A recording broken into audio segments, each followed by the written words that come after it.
To solve this equation, we must follow the order of operation, which is PEMDAS, where P stands for parentheses, E stands for exponents, M stands for multiplication, D stands for division, A stands for addition, and stands for subtraction.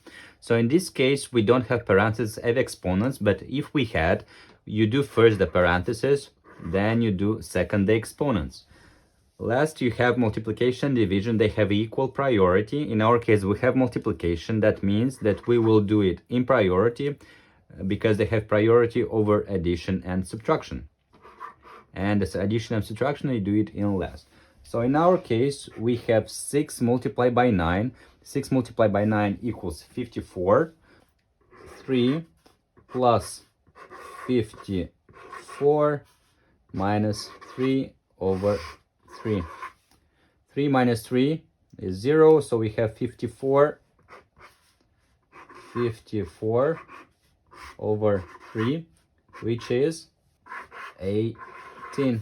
So guys, the correct answer is 18.